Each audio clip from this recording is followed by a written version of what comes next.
நீதியும் பரிசுத்தமாக இருக்கிற மனுஷருக்கு அவர்களுடைய உழைப்பு அல்லது அவர்களுடைய வருமான சேகரிப்புகள்ல ஒரு நாளும் சோதனையும் கண்ணிகளும் தீமையும் பாடுகளும் இருக்காது. ஏன்னா அது நீதியின் வழியில சம்பாதிக்கப்பட்டு கொண்டிருக்கு. அது தேவனுடைய நீதிய முதலாவது தேடி இரண்டாவதாக இந்த பூமிக்குரிய வாழ்க்கைக்கு வேண்டிய நன்மைகள்ல நாங்க எங்களுடைய மனதை செலுத்த வச்சு கொண்டிருக்குது. அதனால அந்த மாதிரி அந்த ஆசீர்வாதங்கள், ஐஸ்வர்யங்கள், சொத்துகள் எங்களுக்கு கடவுளால கொடுக்கப்படல. அது ஒரு நாளும் எங்களுக்கு வேதனையும் துன்பத்தையும், எங்களுக்கு விலையும் கண்ணியும் சுருக்கும் பொறியும் எங்களை தேவையில்லாத உருவ குத்திர கவலைப்பாடுகளையும் கொண்டு போகாது. தேவன் ஆபிரகாம் ஐஸ்வர்யவானாக்கி இருந்தார். தேவன் யோசேப்ப அல்லது ஈசாக்க, ஜாக்கோப அவர்களை ஐஸ்வர்யவான்களாக்கி இருந்தார். தேவன் எங்களுக்கு ஜோபுவ, பிறகு நாம தாவீத ஐஸ்வர்யவானாக்கி இருந்தார். தேவன் அவர்கள் ஐஸ்வர்யங்கள் சொத்துக்களை சேர்த்து இருந்துச்சு. இந்த பூமியில அவர்கள் வாழைக்குல அவர்களுடைய அந்த சொத்து சேகரிப்பு அல்லது அவர்களுடைய ஆஸ்திகளோட அவர் வேதனையை கூட்ட இல்லை. அவர்கள் அந்த சொத்து சேகரிச்சதுனால அவர்கள் கண்ணிகளில் அகப்பட இல்லை. ஆனா எது அப்ப பொறி, எது அப்ப எங்களோட கண்ணி, எது எங்களுக்கு சுருக்கு, எது பிசாசு எங்களுக்கு அப்ப சாத்தானங்களை கொண்டு வந்து விளைவிக்கக்கூடிய விடயங்கள், நாம பிசாசுக்கு இடம் கொடுக்கிற விதத்தில் அதை செயல்பட்டாதான் அது எங்களுக்கு கண்ணியும் எங்களை கேட்டுவையும் அமிழ்த்த போகுது. 10 கற்பனைகளின் வழியில அது சேகரிக்கப்பட இல்லை. 10 கற்பனைய பின்பற்றி கொண்டு சொத்துகளும் ஐஸ்வர்யமும் அடைகிறதுக்கு அவர்கள் யோசிக்க இல்லை. அப்படிப்பட்ட அந்த முறையெல்லாம் அவர்களை சோதனையிலையும் கண்ணியிலையும் கொண்டு வந்து விழுத்த தொடங்கும். பிலிப்பியருக்கு எழுதின நிருபம் 3வது அதிகாரம் 18-19 வசனங்களை வாசிக்கிறேன். நீங்கள் கவனித்துக் கொள்ளுங்கள்.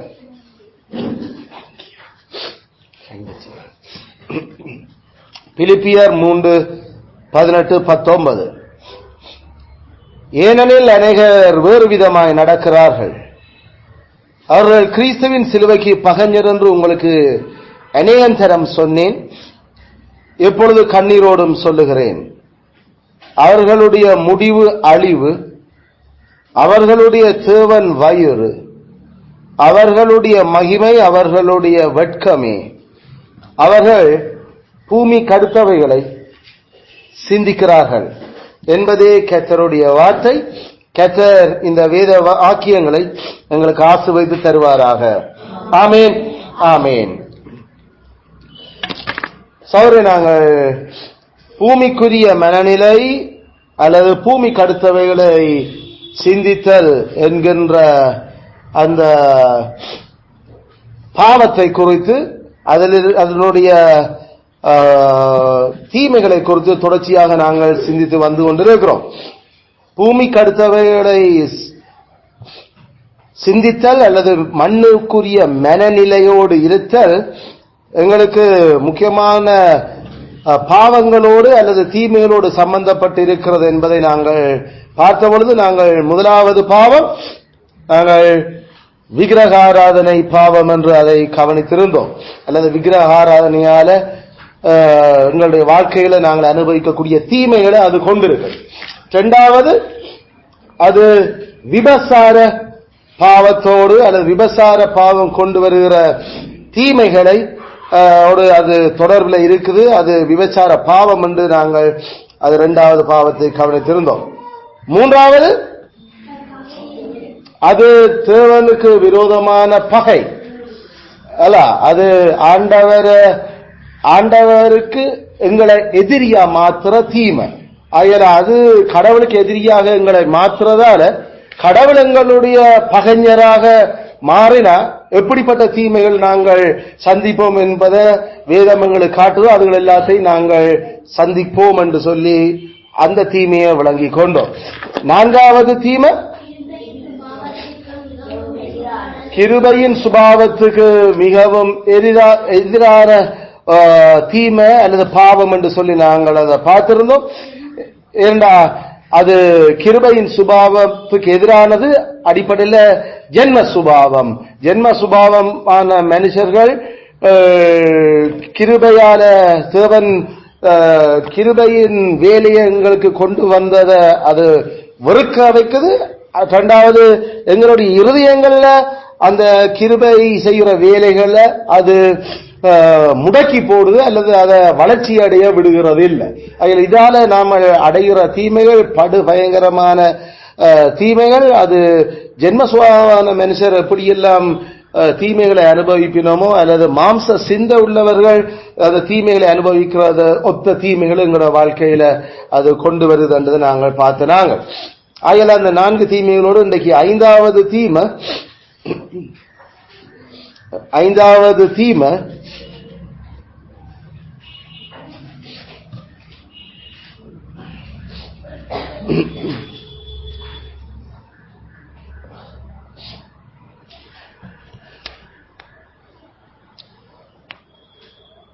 கடவுளுடைய மனிதர்களை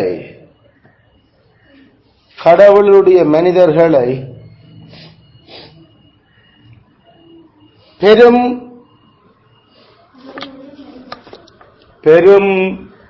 சோதனைகளுக்குள் இட்டு செல்கிறது. பெரும் சோதனைகளுக்குள் இட்டு செல்கிறது. கடவுளுடைய மனிதர்களை பெரும் சோதனைகளுக்குள் இட்டு செல்லுகிறது.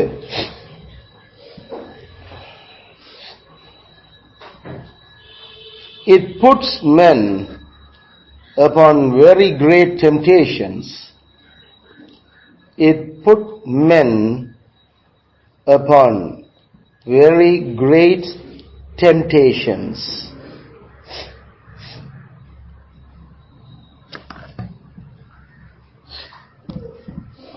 அப்போஸ்தலனாகிய பவுல் தீமோத்தேயுவுக்கு எழுதின 1வது கடிதம்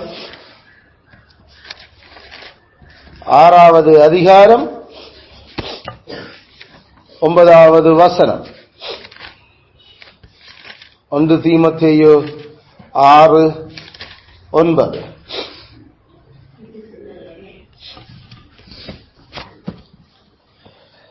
ஐஸ்வர்யவான்களாக விரும்புகிறவர்கள் சோதனையிலும் கண்ணியிலும் மனுஷரை கேட்டிலும்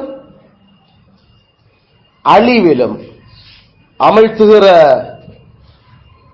மதிகேடும் சேதமுமான பலவித இச்சைகளிலும் விழுகிறார்கள் என்பதே கர்த்தருடைய வார்த்தை. தேவன் இந்த வேத வசனத்தை நமக்கு ஆசீர்வதிப்பாராக. ஆமென், ஆமென். 1 தீமோத்தேயு 6:9. சும்மா கதைக்க கூடாது, உங்களோட கொப்பியை அயால இந்த வாக்கியத்தை நாங்கள் குறிப்பாக கவனிக்கல. அப்போஸ்தலனுடைய பரிசுத்த ஆவியானவர் எங்களுக்கு சொல்லுற விஷயம் தெளிவு. ஐஸ்வர்யவான்களாக விரும்புகிறவர்கள், ஐஸ்வர்யவான்களாக விரும்புகிறவர்கள். ஐஸ்வர்யம் வச்சிருக்கிறது தவறு இல்லை என்று ஏற்கனவே நாங்கள் பார்த்திருக்கிறோம். அதுதான் நாம 1வது பிரசங்கமே அதைத்தான் செய்தனாங்க. ஐஸ்வர்யவாத இந்த பூமியில தேவன் எங்களுக்கு தர்ற அவர் ஆசீர்வாதத்தை ஐஸ்வர்யத்தை அவர் எங்களுக்கு தருகிறார். அயல அவருடைய ஆசீர்வாதம் இந்த பூமியில எங்களுடைய மாம்சத்தை போஷிச்சு பேணுறதுக்கு அவசியமா இருக்குது. ஆனா அப்போஸ்தலனாகிய பரிசுத்தாவியார் இங்கே கதைக்கிற ஐஸ்வர்யம் அப்ப இது வித்தியாசமான ஒரு விஷயமா இருக்கு அல்ல. என்ன தேவன் தருவ ஐஸ்வர்யம் ஒரு நாளும் அது எங்களுக்கு என்னவா இருக்காது, சோதனையா இருக்காது, வேதனையா இருக்காது அல்ல. தேவன் தார ஆசீர்வாதம் ஐஸ்வர்யம் ஒரு நாளும் அது எங்களுக்கு வேதனைய அது தராது. வேதனை அல்லது துன்பம் அல்லது பாடுகள் அது ஒரு நாளும் எங்களுக்கு கொண்டு வர்றதில்லை. கடவுள் எங்களுக்கு தர்ற ஆசீர்வாதம் அது வேதம் தெளிவும் திட்டமாக இருக்குது. ஏன் தேவன் தர்ற ஆசீர்வாதங்கள் எங்களுக்கு வேதனையையும் துன்பங்களையும் கண்ணிகளையும் அழிவுகளையும் மதிகேட்டையும் சோதனைகளையும் கொண்டு வர்றதில்லை? ஏனென்றா தேவன் எங்களுக்கு ஆசீர்வாதம் தரணுமென்றா நாங்கள் அவருடைய உடன்படிக்கையின் வழிகளில் நடக்க வேணும். அவருடைய உடன்படிக்கையின் வழிகளில் நடக்கிற ஆட்கள் நீதிமான்களும் பரிசுத்தவான்களுமா தான் இருக்கிறோம். நீதியும் பரிசுத்தமாக இருக்கிற மனுஷருக்கு அவர்களுடைய உழைப்பு அல்லது அவர்களுடைய வருமான சேகரிப்புகள்ல ஒரு நாளும் சோதனையும் கண்ணிகளும் தீமையும் பாடுகளும் இருக்காது. ஏன்னா அது நீதியின் வழியில சம்பாதிக்கப்பட்டு கொண்டு இருக்கு. அது தேவனுடைய நீதிய முதலாவது தேடி இரண்டாவதாக இந்த பூமிக்குரிய வாழ்க்கைக்கு வேண்டிய நன்மைகள்ல நாங்க எங்களுடைய மனதை செலுத்த வச்சு கொண்டிருக்குது. அதனால அந்த மாதிரி அந்த ஆசீர்வாதங்கள் ஐஸ்வர்யங்கள் சொத்துகள் எங்களுக்கு கடவுளால கொடுக்கப்படல அது ஒரு நாளும் எங்களுக்கு வேதனையும் துன்பத்தையும் எங்களுக்கு விலையும் கண்ணியும் சுருக்கும் பொறியும் எங்களை தேவையில்லாத உருவ குத்துற கவலைப்பாடுகளையும் கொண்டு போகாது அல்ல. அப்படி அதைத்தான் வேதம் எங்களுக்கு தெளிவாக அது சொல்லு. எங்களுக்கு தெரியும் தேவன் ஆபிரகாம் ஐஸ்வர்யவானாக்கி இருந்தார். தேவன் யோசேப்ப அல்லது ஈசாக்க ஜாக்கோப அவர்களை ஐஸ்வர்யவான்களாக்கி இருந்தார். தேவன் எங்களுக்கு ஜோபுவ பிறகு நாம தாவீத ஐஸ்வர்யவானாக்கி இருந்தார். தேவன் அவர்கள் ஐஸ்வர்யங்கள் சொத்துக்களை சேர்த்து இருந்துச்சு. இந்த பூமியில அவர்கள் வாழைக்குல அவர்களுடைய அந்த சொத்து சேகரிப்பு அல்லது அவர்களுடைய ஆஸ்திகளோட அவர் வேதனையை கூட்ட இல்லை. அவர்கள் அந்த சொத்து சேகரிச்சதுனால அவர்கள் கண்ணிகளில் அகப்பட இல்லை. ஆனா அவர்கள் they were rich and they had possessions and estates. They increased their resources abundantly. அவர்கள் தங்களுடைய ஆஸ்திகளை அவர்கள் அதிகமாக சம்பாதிச்சார்கள். 100 மடங்கு அறுவடைகளும் பெற்றுக் கொண்டுச்சுனா சில சந்தர்ப்பங்களில் நெச்சு பார்க்க இயலாத ஆசீர்வாதங்கள் தேவன் கொடுக்கிறார். அதனால அது அவர்களை சோதனையிலையும் கண்ணிலையும் கொண்டு போக இல்லை. அதனால இந்த பூமியில நாங்கள் ஐஸ்வர்யவான்கள் ஆகுதல் அல்லது ஐஸ்வர்யத்தை கடவுளுடைய உடன்படிக்கையின் மக்களாக அந்த உடன்படிக்கைக்கு உண்மையாயிருந்து அதை நாங்கள் அடைதல் ஒரு நாளும் பாவம் இல்லை. பாவம் இல்லாத ஒரு விஷயம் எங்களுக்கு பொறியா வரப்போறதும் இல்லை. ஆனா எது அப்ப பொறி, எது அப்ப எங்களோட கண்ணி, எது எங்களுக்கு சுருக்கு, எது பிசாசு எங்களுக்கு அப்ப சாத்தானங்களை கொண்டு வந்து விளைவிக்கக்கூடிய விடயங்கள், நாம பிசாசுக்கு இடம் கொடுக்கிற விதத்தில் அதை செயல்பட்டாதான் அது எங்களுக்கு கண்ணியும் எங்களை கேட்டுவையும் அமிழ்த்த போகுது. அப்படி ஏண்டா தீமோத்தேயுக்கு அந்த சபைக்கு எபேசு சபைக்கு படிப்பிக்கிறதுக்கு அப்போஸ்தலன் பவுலோட பரிசுத்தாவியானவர் எழுதுற அந்த வசனம் 10 கற்பனைகளின் வழியில அது சேகரிக்கப்பட இல்லை. 10 கற்பனைய பின்பற்றி கொண்டு சொத்துகளும் ஐஸ்வர்யமும் அடைகிறதுக்கு அவர்கள் யோசிக்க இல்லை. அப்படிப்பட்ட அந்த முறையெல்லாம் அவர்கள சோதனையிலையும் கண்ணியிலையும் கொண்டு வந்து விழுத்த தொடங்கும். அதுல இந்த அந்த வசனத்தினுடைய அந்த அழுத்தம் அது எங்களுக்கு 8ஆம் வசனம், எங்களுக்கு 10ஆம் வசனம், 11ஆம் வசனத்துல அது அந்த சூழமிகு வடிவ காட்டு அல்ல. ஈவன் அது எங்களுக்கு குறிப்பாக 6ஆம் வசனத்திலிருந்து அது தொடங்கு. போதுமண்ட மேனதா அல்லது ஐஸ்வர்யம் சம்பாதிக்கணும் நிறைய உழைக்கணும் என்ற அந்த மேனதா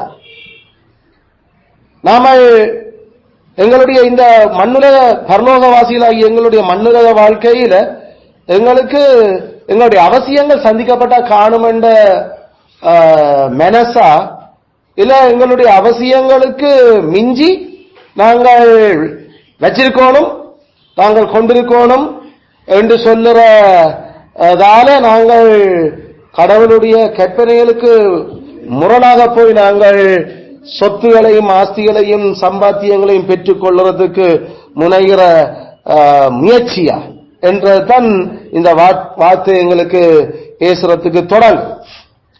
இதுல பயன்படுத்தப்பட்டிருக்கிற ஐஸ்வர்யம் என்ற அந்த சொல்லு அது எங்களுக்கு நாம செல்வம் அல்லது ஆஸ்தி அல்லது சொத்துகள் என்ற அந்த எல்லா அந்த சொல்லுகளுக்கும் பைபிள்ல இந்த பதம் தான் பயன்படுத்தப்பட்டிருக்கு. விளங்கும்.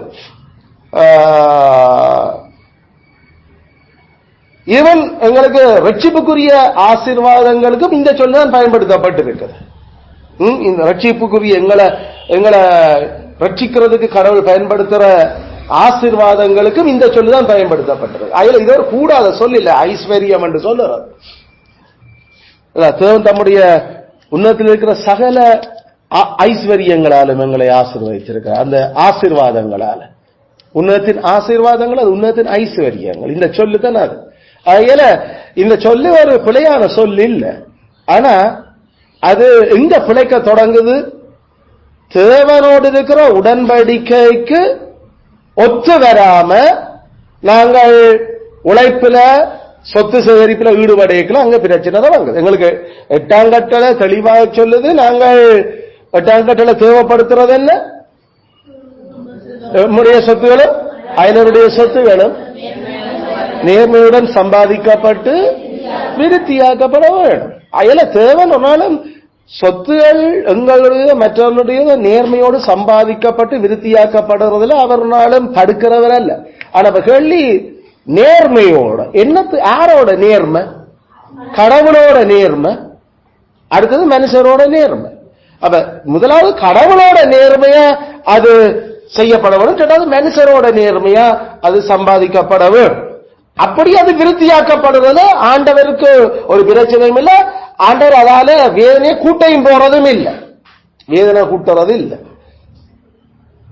அப்ப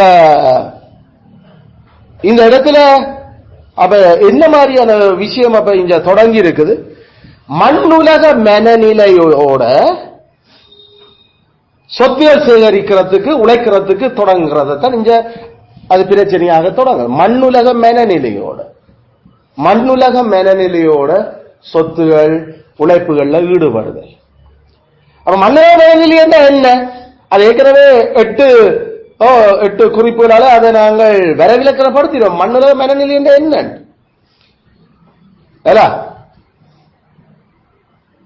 அதுல இருந்து நாம சுருக்கமா நாம அதை சொல்லுறது என்று சொன்ன, நான் ஏற்கனவே சொன்ன மாதிரி 10 கற்பனைகளில செய்ய வேண்டியதுல செய்யாம போக பண்ணுற விதத்துல எங்களுடைய உழைப்புகள் இருக்குதுண்டா. 10 கற்பனைய மீற பண்ணுற விதத்துல எங்களுடைய ஐஸ்வர்யம் சம்பாதிக்கிறதுகள் இருக்குது என்று சொன்னா நாம மண்ணுலக மனநிலையில இருக்கிறோம். மண்ணுலக மனநிலையில இருக்கிறோம் என்றது இருந்து சொத்து சேகரிக்கிறோம் என்றா என்ன? 1ஆம் கற்பனையிலிருந்து 10ஆம் கற்பனை வரைக்கும் அது தேவைப்படுத்துறதுகளை நாங்கள் செய்யாம நாங்கள் உழைப்பில நாங்கள் மினக்கெடுறோம். சொத்து சேகரிக்கிறது அல்ல காசு சம்பாதிக்கிறதுக்கு வருமானம் உழைக்கிறதுக்கு நாங்கள் மினக்கெடுறோம். உதாரணத்துக்கு கடவுளுடைய ஆராதனை, கடவுளுடைய நாமம், கடவுளுடைய அதுகள் தேவைப்படுத்துறத நாங்கள் செய்யறதுல பின்னுக்கு நின்று கொண்டு நாங்கள் உழைக்கிறதுல முக்கியம் கொடுத்து நாங்கள் எங்களுடைய மனதிலையும் எங்களுடைய உடல்லையும் அதை நாங்கள் காட்டுவோம் என்றா அதைத்தான் இந்த வசனம் சொல்லுது. நாம கண்ணிலையும் சோதனையிலையும் அகப்படுத்துற உழைப்பில் ஈடுபட்டிருக்கிறோம். இரண்டாம் தலைவையில எங்களுடைய அயலாருக்கு செய்ய வேண்டிய கடமைகள் தேவைப்படுத்துற விஷயங்கள்ல நாங்கள் அதுகள்ல குறைபட்டு கொண்டு நாங்கள் உழைப்புல ஈடுபடுகிறது என்று சொன்னா அடிப்படையில் நாங்கள் அந்த இரண்டாம் பலவை தேவைப்படுத்துறதுல நாங்கள் செய்யாம விடைக்கல அது மண்ணுலக மனநிலையா போகும். அதுல இரண்டாம் பலகையில முதலாவது கற்பனை, இரண்டாம் பலகையில முதலாவது கற்பனை எமது பெற்றோரையும் போதையரையும் நேசிக்கவும் அவர்களுக்கு கீழ்ப்படியவும். அது தடுக்கிறது, செயல்படுவதை தடுக்கிறது. அப்ப அவர்களுக்கு எதிராக செயல்படுவதை. அப்ப பேசிக்கா பிள்ளை வளர்ப்புல பெற்றாரையும் போதகங்களையும் நேசிச்சு அவர்களுக்கு கீழ்ப்படிய பண்ணறதுல நாங்கள் மினக்கடுகிறத முக்கியம் கொடுக்காம உழைக்க சொத்து சேகரிக்கிறதுக்கு நாங்கள் யோசிக்கிறோம் என்றா நாங்கள் மண்ணுலக மனநிலையில் இருக்கிறோம். அந்த கட்டளை பிள்ளைகளுக்குத்தான். ஆனா பிள்ளைகள் பெற்றாரை நேசிக்கவும் போதகரை நேசிக்கவும் அவர்களுக்கு கீழ்ப்படியவும் யாரு அதை பழக்கணும்? பெற்றார். அவ பெற்றால் அந்த கற்பனை தேவைப்படுத்துறத அலட்சியம் பண்ணிக்கொண்டு நாங்கள் 8ஆம் கட்டளை சொல்லுற நாங்கள் நேர்மையோடு சம்பாதிக்கணும் என்றதுக்கு முக்கியத்துவம் கொடுத்து அதுக்குள்ள எங்களை கொண்டு வந்து நாமல் அடைக்கலம் புகுந்து கொண்டு 5ஆம் கட்டளை சொல்றதுல நாமல் கோட்டை விடுறோம் என்றா நாங்கள் மண்ணுலக மனநிலையில இருக்கோம். பேசிக்க நாமல் அந்த பொருளாசக்கார் கவட்டஸ். நாங்கள் கடவுளுடைய ஆசீர்வாதத்தை பெற இல்லை. நாங்கள் சோதனையும் கண்ணியையும் உழைச்சு நாங்கள் எங்களோட வீட்டுக்குள்ள கொண்டு வந்து கொண்டு இருக்கோம். எங்களோட சொந்த ஆத்மாவுக்கு உல வச்சு கொண்டிருக்கிறோம் உழைப்பால. கவனிச்சுக்கொள்ளுங்க பாயிண்ட் இல்லையா? அதுல உழைக்க வேண்டியது முக்கியம். ஆனா 5ஆம் கட்டளை நிறைவேற்றப்படுறதுல கோட்டை விட்டுக்கணும், அதாவது ஓட்டை ஆகி கொண்டு உழைக்கிறார். குடும்ப ஆராதனை தான் பிள்ளைகளை பழக்கிற விட முக்கியமா. காலமான குடும்ப சபத்திலே நாங்கள் அவர்களை தேவபக்தியிலையும் கடவுளுடைய வழியிலையும் அவர்களை பழக்கிற நேரம் அவர்களுடைய அழைப்புகள் அவர்கள் எதிர்காலத்தில் கடவுளுடைய ராஜ்யத்துக்கு சேவிக்கிறதுக்கு அவர்களுடைய தாளந்துகளை நாம் வளர்க்கிறது தான் பெற்றாருடைய பெரிய கடமை. அந்த கடமைக்கு சப்போர்ட் பண்றதுக்கு தான் நம்முடைய உழைப்பு. நாம உழைக்கிறோம். ஆனா பிள்ளை வளர்ப்பிலையும் பிள்ளைகளோட கூட கடவுளுக்கு அவர்களை நாம பலிகளாக ஒப்பு கொடுத்து அர்ப்பணிப்போட வளர்க்கறதுக்கு கோட்டை விடுவோமோ? உங்க வீட்டுல உழைச்சு கொண்டு வர உழைப்பு கெட்டதர் ஆசீர்வாதம் இல்லை. அது உனக்கு வேதனையா இருக்கும். கடவுள் உன்ன பிசாசனுடைய விலைக்குள்ள ஒப்பு கொடுக்கிறார் பேசிக்கா.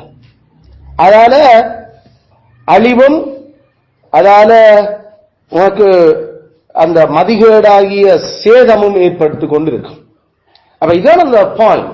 இதே நேரம் பிள்ளைகள் கச்சர் 10 கற்பனையின்படி நாமல் உழைக்கணும். ஏன் நாங்கள் எங்களுடைய இந்த வயசுல அந்த வரங்களை மிக திறமாக நாங்கள் பயன்படுத்தி உழைக்க வேணும் என்றது கட்ட தேவைப்படுத்தி இருக்கிறார் என்றதை நாங்கள் செய்யக்கல. நாங்கள் மண்ணுலக மனநிலையில அதை செய்கிறோமா அல்லது நாங்கள் உம்முடைய ராஜ்யம் வருவதாக என்ற அந்த விண்ணப்பத்துக்காகத்தான் இதுகள் எல்லாத்தையும் நாங்கள் செய்கிறோமான்றது பிள்ளைகளுக்கு புகுத்தப்படாட்டி அல்லது பிள்ளைகள் அதன் அடிப்படையில படிக்காட்டி அந்த படிப்பு அவர்களுக்கு ஐஸ்வர்யத்தை கொண்டு வர போகுது. ஆனா கட்டாயம் அந்த படிப்பு வேதனையும் சுருக்கும் கண்ணியமத்தை நம்மளுக்கு இருக்கு கடைசியில. அதனால பிள்ளைகளும் சரியான கவனமா நாம பிள்ளை எந்த மனநிலையில படிக்குது, அந்த பிள்ளை ஏன் படிக்கிறது என்றதுக்கு சரியா விளங்கி இருக்குதா, இதெல்லாம் பெற்றார் பிள்ளைகளை வளர்க்கிற முறை. அதனால காலம குடும்ப ஆராதனைகள்ல சரியான கவனமாக நாமல் இருந்து பிள்ளைகளோட நாம நேரம் செலவழிச்சு பின்னே இரவு ஆராதனை பிள்ளைகளோட இருந்து நாங்கள் நேரம் செலவழிச்சு எங்களுடைய வெளி வேலைகள் எங்களுடைய வீட்டு வாசலுக்கு வெளியில இருக்கிற வேலைகளை கவனமா ஒழுங்குபடுத்தி நாமல் உழைக்கிறதெல்லாம் நாங்கள் எங்களுடைய சந்ததிக்குத்தான் என்றதை விளங்கி அவர்கள் எங்கட உழைப்புக்கான நேரங்கள் அங்க போகல அவர்கள் இங்க கண்ணீரையும் சோதனையிலையும் தாங்கள் அகப்படுறதுக்கு ஏற்ற மாதிரி பிள்ளைகள் வளருது என்று சொன்னா அந்த உழைப்பால கர்த்தரும் அதை ஆசீர்வதிக்க போறது இல்லை. நாங்கள் எப்போ கடவுள் ஆசீர்வதிக்கணும் மண்டாடும் நான் பல தடவை சொல்லி இருக்கிறேன். அந்த ஜபம் மடிக்கு திரும்பி வரும் எங்களுக்கு, கூரைக்கு மேல போவா. எனக்கண்டு வளர்த்துத்தான் என்று தந்த எந்த பிள்ளைகளை நீ உலக மாம்சம் பிசாசுக்கு பலி கொடுத்து கொண்டிருக்கிற பிற என்னத்துக்கு கோதாரி, உனக்கு உழைப்பும் உனக்கு ஆசீர்வாதம். அதனால பெற்ற குறிப்பாக தகப்பன்மேர் தாய்மேர் சரியான கவனமா இருக்கணும். என்னத்துக்கு அவிச்சு கொட்டி தின்ன கொடுக்கணும், என்னத்துக்கு நீ நேரம் எடுத்து சமைச்சு கொட்டுற திண்டு வயிற்ற வளர்த்து நரகம் அனுப்புறதுக்கு, இல்லாட்டி ஒழுங்கா பிளான் பண்ணி அத சாப்பாடு பெருசா முக்கியம் இல்லை என்றதை விளங்கி பிள்ளைகளுடைய அழைப்புகள் அது இருக்குதா என்றதுல சரியான கவனம் எடுத்து அந்த அழைப்புகள் ஏன் என்றதை அப்பப்ப திருப்பி திருப்பி உறுதியாக உறுத்தி ஆட்களுக்குள்ள பூத்துறதுல அம்மா மேல ஈடுபடுறீங்களோ.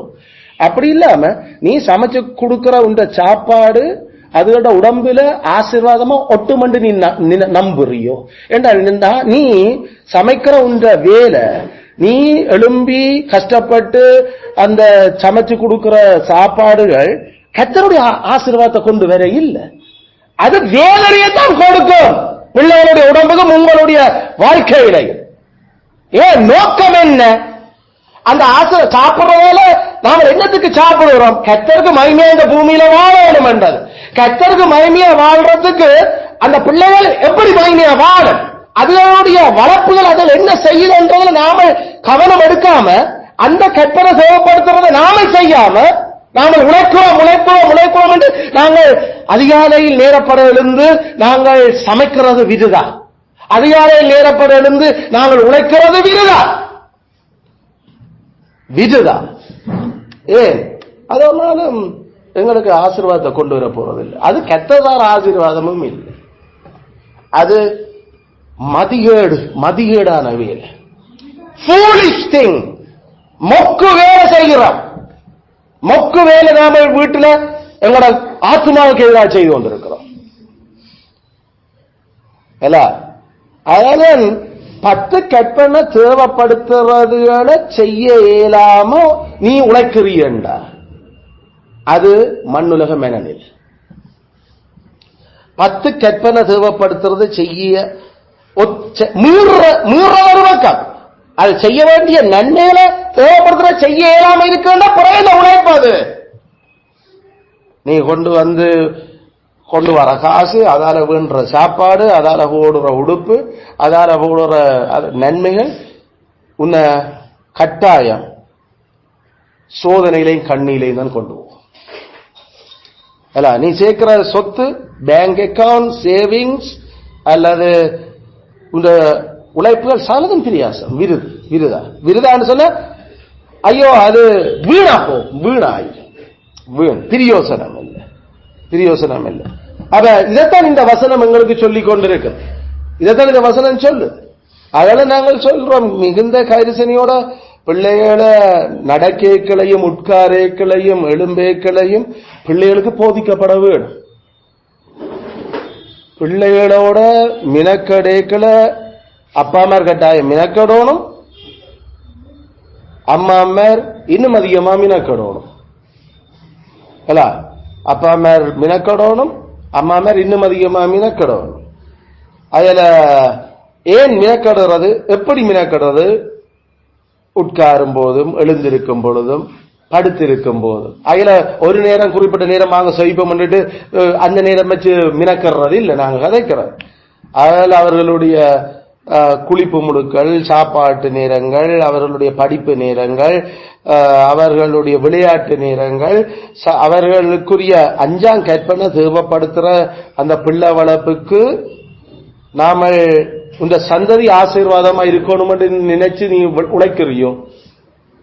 கடவுள் அதை ஆசீர்வதிக்கணும் என்று விரும்பித்தான் நீ உழைக்கிறியோ?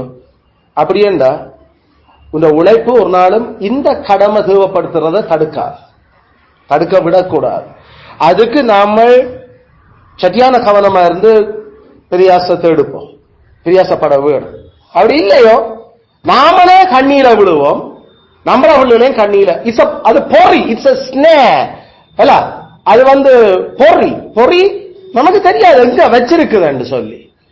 பொறி தெரிஞ்சது நாம போறது இல்லை, கண்ணி வெடி தெரிஞ்சவன் கால் வைக்கிறது இல்லை. அது கண்ணி அது கண்ணி என்று சொன்னா அதான் அதனுடைய அது இந்த வேலை. எந்த பட்சியானாலும் அதனுடைய கண்களுக்கு முன்னாக விலை விரிச்சு கண்ணி வைக்கிறது விருதா? ஒரு பறவைக்கு முன்னாலே பொறி வைக்கிறது, அதை பார்த்து கொண்டிருக்க பொறி வச்சா கடைசி வரைக்கும் அது அம்பிடாது. வேதம் தெளிவா சொல்லுங்க. அதுல நமக்கு கடவுள சாயல படைக்கப்பட்டிருக்கிற எங்களுக்கு இன்னும் எவ்வளவு கவனம் இருக்கணும். எப்படியெல்லாம் பொறி எங்களுக்கு இந்த உலகமும் மாம்சமும் பிசாசும் வைக்குது நாம நினைச்சு பார்க்க இயலாத விதத்துல பொறி இருக்குது. அப்படி பல பரிசுத்தவான்களுடைய குடும்பம் நாசமா போயிருக்குது. வேதம் காட்டுது பல பரிசுத்தவான்கள் அந்த கண்ணியல்ல விழுந்த கடவுளுடைய கிருபையால பெரும் அழிவு நாசமும் அடைஞ்சு தப்பி இருக்கிறேன். அப்ப இப்படியெல்லாம் வேதம் காட்டுனா பிறகும் நாம உழைக்கணும், நாம சம்பாதிக்கணும், நாம இந்த பூமியில நல்லா இருக்கணும், அல்ல நாங்கள் நல்லா உழைக்கணும். இப்ப கேள்வி, நல்லா உழைக்கிறதுல ஒரு பிரச்சனை எங்களுக்கு இல்ல. கடவுளுடைய கற்பனைகள் தேவைப்படுத்துறத கை கொண்டு உழைக்கணும், அவ்வளவுதான் எங்களுக்கு தேவை. விளங்குதோ? படிக்கணும், நல்லா படிக்கணும். இப்ப கேள்வி, எங்களுக்கு நல்லா படிக்கிறதுல ஒரு பிரச்சனையும் இல்லை. கற்பனைகளை கை கொண்டு படிக்கும். படிப்பும் பிள்ளைகளுடைய உழைப்பு பேசிக்கா எல்லாரும் உழைச்சு கொண்டு இருக்கிறோம். அது அதுல எதை எங்களோட நாளாந்த வாழ்க்கையில செய்யக்களையும் நாங்கள் மிகுந்த ஜாக்கிரதையோடு நாங்கள் அந்த உழைப்புகளை ஈடுபடுகிறோம். 6ஆம் கற்பனை தேவைப்படுத்துறத எங்களோட உழைப்புகள் ஊடாக நாங்கள் செய்கிறோம். எங்களுடைய கற்பும் அயலவருடைய எங்களுடைய உயிரும் மற்றவருடைய உயிரும் அது பாதுகாக்கப்படுகிறதா?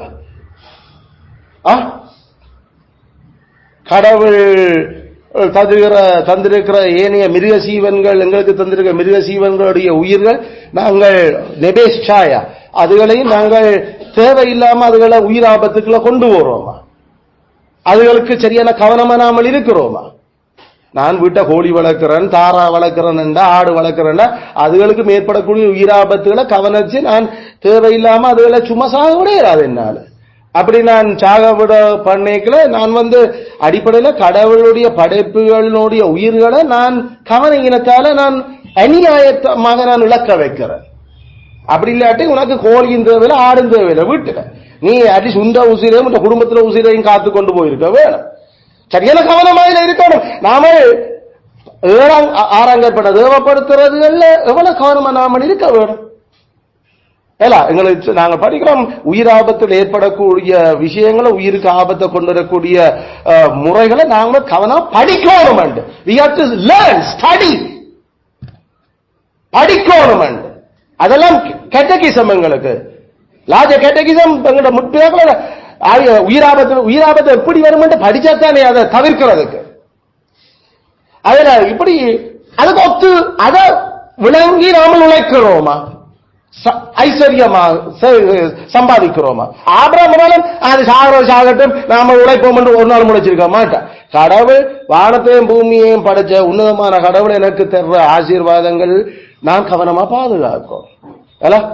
சரியான கவனமாக நமக்கு தர்ற ஒவ்வொரு ஒரு ரூபா காசுக்கும் நாம சரியான ஒவ்வொரு செருப்புக்கு நாம கணக்கு கடவுளுக்கு கொடுக்க வேண்டி கிடக்குது. அதனால நான் ஒரு செருப்பா துண்டா நான் செருப்பும் எடுக்க மாட்டேன். அந்த அந்த சொன்னான் அவன் இல்ல ஆபிரகாம் அந்த வாட் வி கால் அது ஒரு பாதரட்சையின் வேறையாவது அந்த அந்த பாயிண்ட் உன்னை செருப்பம் தேவையில்லைங்க எனக்கு. அந்த அளவுக்கு ஒரு அற்பமான விஷயம் கூட எங்களுக்கு கடவுள் தந்த உண்மையான கடவுள் தந்தா சரியான கவனமா இருக்கணும். அதுகளை நாம கவனம் இல்லாம நாம எங்களை பிள்ளைய கவனமா இருக்குதோ எங்கிட்ட நாங்க கவனமா இப்படி இதுகள்ல நான் ஏன் உழைச்சுழைத்து நாம வேண்டி கொடுத்து அதுகள் இப்படி எல்லாம் நாசமாக்கிறார். கடவுள் என்ன செய்வார்? என்னடா நான்டார் ஒண்ணும் கவனம் இல்லாத ஆளுக்கு பிரயணத்துக்கு உழைப்பு. அதனால அப்படிதான் உழைக்க போறியோ அது உனக்கு வேதனைக்கும் உன்ன சோதனைகளை ஏற்படுத்துறது நான் தான் உழைச்சிருப்பேன். கடைசியில இந்த உழைக்கிறது எல்லாம் கஷ்டமும் கம்பலையும் கவலையுமா கிடக்குது. அப்படி நாம எங்களோட வாழ்க்கையில கடவுளை அனுமதிக்கிறோம். அப்ப நாம எங்களோட உழைப்பு நாம 6-9 கிலோ இன்னும் வந்து கொண்டு இருக்கு. நாங்கள் மண்ணுலக மனநிலையோட உழைச்சு கொண்டிருக்கிறோம். வீட்டுல உழைக்கிறது என்றால் சமையல் சாப்பாடையும் சேர்த்துதான் சொல்றோம். அம்மா மேருக்கு உழைப்பு வீட்டுல தான் பொதுவாக.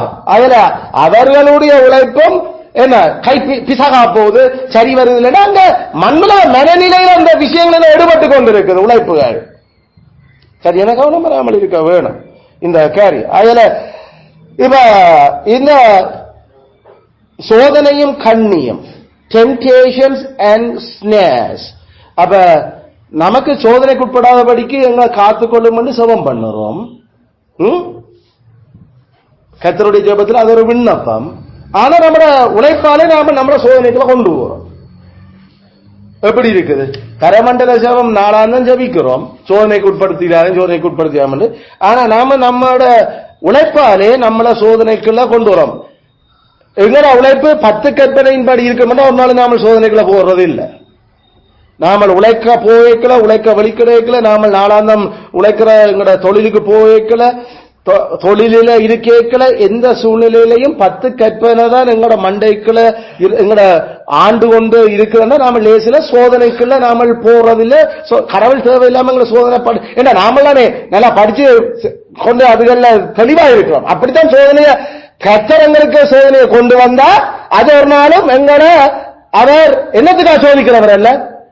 யாக்கோபு பொல்லாங்குக்காக சோதிக்க இல்லை. அதுல எங்களுக்கு 10 கற்பனையின்படி நாம யோசிச்சுதான் எங்களுடைய அழைப்புகள்ல எங்களோட உழைப்புகள்ல அந்த நேரத்தில் இருந்து கொண்டு இருக்கிறோம் என்றா தேவன் எங்களுக்கு வைக்கிற டெஸ்ட் ஒன்னாலும் எங்களை ஈவல் எங்களை தீங்குக்காக அவர் சோதிக்க இல்லை. ஆனா இந்த கிடைக்கிறது தீங்குக்குரிய சோதனை. தீங்கு எங்களுக்கு சரியான பலவிதமான சேதத்தை கொண்டு வர சோதனைகள். It's a dangerous temptation. It's an evil temptation. சரியான பொல்லாங்கான சோதனைகள் இதுகள். அல்ல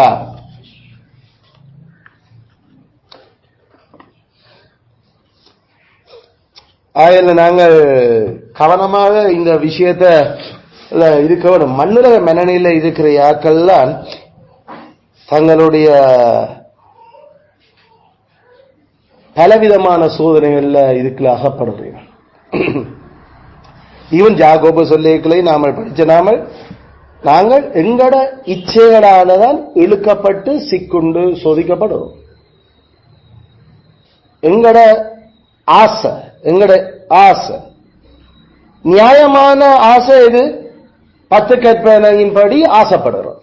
அது ஒரு நாளும் எங்கட சோதனைகளை இழுக்க இல்லை.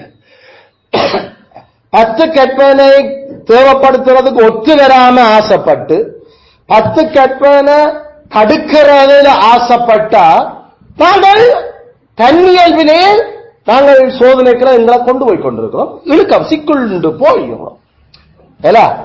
அது அதனுடைய தாக்கம் எங்களுக்கு பலவிதமான வேதனைகளை கொண்டு வர தொடங்கும். அதுல நாங்கள் சரியான கவனமாக நாம ஈவன் எங்களோட படிப்பு பிள்ளைகளுடைய படிப்பு விஷயங்கள் எல்லாம் நாங்கள் அந்த எங்களை சோதனைக்குள்ள கொண்டு போயிடக்கூடாது, தீங்கு தருகிற சோதனைகளுக்குள்ள விலைக்குள்ள நாமல் போயிடக்கூடாதுன்றதுக்கு தான் நாம கர்த்தருடைய நாள்ல கூட அவர்களுடைய அழைப்புகள்ல சரியான கவனமா இருக்கிறோம், எங்களுடைய அழைப்புகளையும் கர்த்தருடைய நாள்ல சரியான கவனமா இருக்கிறோம். ஈவன் எங்களுடைய அழைப்புகளை குறித்து நாங்கள் சரீர ரீதியாக நாங்கள் அங்க போய் அந்த இடத்துல இல்லாட்டியும் நாங்கள் சேர்ச்சில தான் அன்றைக்கு நாள் மினக்கொள்கிறோம், வீட்டுல நாங்கள் இருக்கிறோம், நாங்கள் பரிசுத்த ஓய்வாக அன்றைக்கு நாங்கள் அதை அனுசரிக்கிறோம். ஆனா எங்களுடைய மண்டைக்குள்ள எங்களுடைய மனதிலையும் அந்த சனிக்கிழமை நாம செய்த வேலை அல்லது நாம திங்கக்கிழமை செய்ய போற வேலை எங்களை நிறைக்க இயலாது. அப்படி நாம சரீரபூர்வமா சேர்ச்சில ஆனா எங்களை மைண்ட் எல்லாம் நாம செய்த வேலையில செய்ய போற வேலையில மண்டைக்கு ஈடுபடுதுன்னா மண்ணு நீல கடைசியில அது அடிப்படையில் இந்த 1 தீமத்தை 6, 9 என்ற அந்த பெரும் தீங்குக்களை கொண்டு வருகிறாங்க. நாங்கள் இதாலே அந்த மதியினம் அது ஒரு பெரும் மதியினம். என்ன மதியினம்? கடவுளுடைய நாள்ல எங்கள் 6 நாளுக்குரிய வேலைகளை யோசிக்கிறது.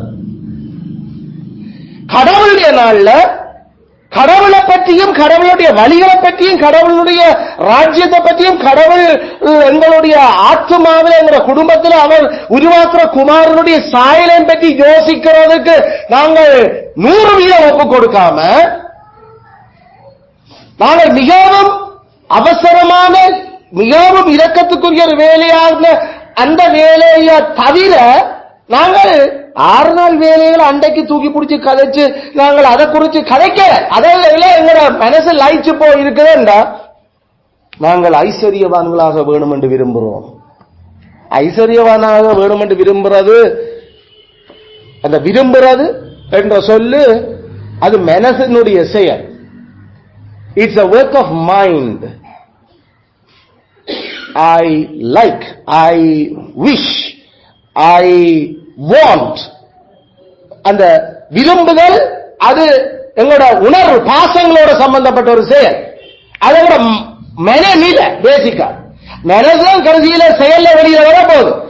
நாங்கள் செயல் ரீதியாக கர்த்தருடைய நாளில நாங்கள் எங்களுடைய ஆபீஸ்லயும் இல்ல, கடல்லையும் இல்ல, கடையிலையும் இல்ல, நாங்கள் எங்களுடைய எந்த ஒரு இடத்திலையும் இல்ல, நாங்கள் சேர்ச்சும் வீடும் தான்.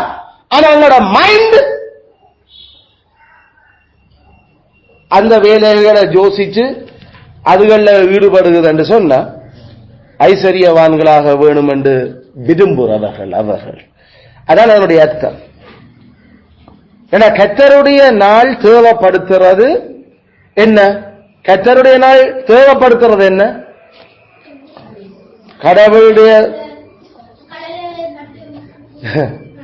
ஓய்வு நாள். ஓய்வு நாளை பரிசுத்தமாக அனுசரிக்க போதிக்கும். ஓய்வு நாளை பரிசுத்தமாக அனுசரிக்கிறது எப்படி? கடவுள் வேதத்துல என்ன சொல்லி இருக்கிறார்?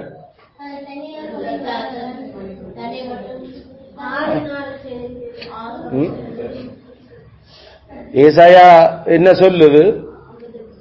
ஏசாயா 58 என்ன சொல்லுது? உந்த யோசனை, பேச்சு, உந்த கால், இந்த 3ம் விலக்கி இருக்கணும் மண்டைக்கு. your mind, your mouth and your leg. அதாவது உந்த வேலை சம்பந்தமா நீ யோசிக்கிற அந்த வழிகள், உன்னுடைய பேச்சுக்கள், உன்னுடைய யோசனைகள் அதுகள் பரிசுத்தமா இருக்கணும். பரிசுத்தமா இருக்கணும் என்ன? 6 நாள் செய்கிற அந்த நியாயமான வேலைகள் அன்றைக்கு யோசிக்க. You should not think. நீ யோசிக்க கூடாது, நீ கதைக்க கூடாது, நீ செய்யக்கூடாது. அப்படி 6 நாள் நீ செய்யறதை பற்றி யோசிச்சியோ அது பரிசுத்தமின்மை. கர்த்தருக்கு பரிசுத்தமா ஆசரிக்க இல்லை அந்த நாள. நீ ஏசா 58:13. அப்ப இந்த மனநிலை என்ன மனநிலை? மண்ணுலக மனநிலை இல்ல. கடவுள நாள்லையும் இந்த மனசு அங்கதான் இழுக்குது, இந்த மனசு அங்கதான் நிக்குது என்றா நீ ஐஸ்வர்யவானாக என்று விரும்புற. உந்த வீட்டுக்களையும் நீ கண்ணிகளையும் பேயையும் கூப்பிட்டு விலை விரிக்கிற, உந்த சொந்த ஆத்துமாக்கும் விரிக்கிற, ஏன் உந்த மனசி பிள்ளைகளுக்கும் விரிக்கிற. கடைசி அதான் நடக்கும். அதுல இந்த விஷயத்துல எங்களுக்கு நாம என்னத்தை அப்ப கடவுள நாளையும் இப்படித்தான் நாங்கள் யோசிச்சு, கடவுள நாளையும் இதைத்தான் கதைச்சு, கடவுள நாளையும் இதுல நாம ஈடுபட போறோம். நாங்கள் எதை திருப்திப்படுத்த யோசிக்கிறோம்? எங்கட மாம்சத்தை திருப்திப்படுத்த யோசிக்கிறோம். மாம்சத்தை திருப்திப்படுத்தல். இதுக்கு அதனோட கண்களின் இச்ச, மாம்சத்தின் இச்ச, இந்த உலகத்தினுடைய பெருமை, அதுக்கு நாம திருப்திப்படுத்துறதுக்கு முனைகிறோம். கண்களின் இச்ச, மாம்சத்தின் இச்ச, ஜீவனத்தின் பெருமை பேசிக்கா மண்ணுலக மேலநில. அது மண்ணுலக மேலநில தான் அன்றைக்கும் பெருது எங்களுக்குண்டா. அது எங்களை கட்டாயம் சோதனையிலேயும் கண்ணியிலையும், சோதனையும் கண்ணியம், கண்ணியன் சோதனையும் கண்ணியிலையும் எங்களை கேட்டிலையும் அமிழ்த்தி போடும். அமிழ்த்து அதனால நாம மாம்சத்தை திருப்திப்படுத்த, மாம்சம் திருப்தியப்படுவோம். அன்றைக்கு மாம்சம் கடவுளுடைய நாள்ல திருப்தி ஆகுதோ, நாம மண்ணுலக மேலையில் இருக்கிறோம். எங்களுக்கு எது அன்றைக்கு திருப்தியாக்கப்பட வேண்டும்? எங்களுடைய ஆத்மா திருப்தியாக்கப்பட வேண்டும். ஆத்மாதான் கொழுமையான பதார்த்தங்களால் அன்றைக்கு திருப்தியாக்கப்பட வேண்டும். எங்களுடைய ஆத்மாதான் பிதாகுமாரன் பரிசுத்தாவியினுடைய மகிமையும் அவருடைய ஞானங்களும் வல்லமையும் வழிகளும் அவருடைய நித்தியத்துவங்களையும் பற்றி யோசிச்சு அதை குறித்து வேதத்துல நாம தியானிச்சு பூரிப்பாக திருப்தியாக்கப்பட வேண்டும். அன்றைக்குதான் பரிசுத்தவான்களோட குறித்து விசாரிச்சு அவர்களுடைய கிருபையின் வளர்ச்சிகளையும் அவர்களுக்கு தேவன் செய்கிற இரக்கங்களையும் குறித்து நாங்களும் சேர்ந்து சந்தோஷப்பட்டு எங்களுடைய அவருடைய ஆத்மாக்கள் கடவுளுக்குள்ள மகிழ்ந்து களி கூற வேண்டும். அன்றைக்குதான் நாங்கள் தேவனுடைய பலத்த அந்த வேலையாகிய ஆசாரிய வேலையில நாங்கள் மிகவும் ரட்சிப்பின் பாத்திரத்தை சுமந்தோம் அன்றைக்கு நிறைவேற்ற வேண்டிய அதுல திருப்தியா இருக்க வேண்டும்.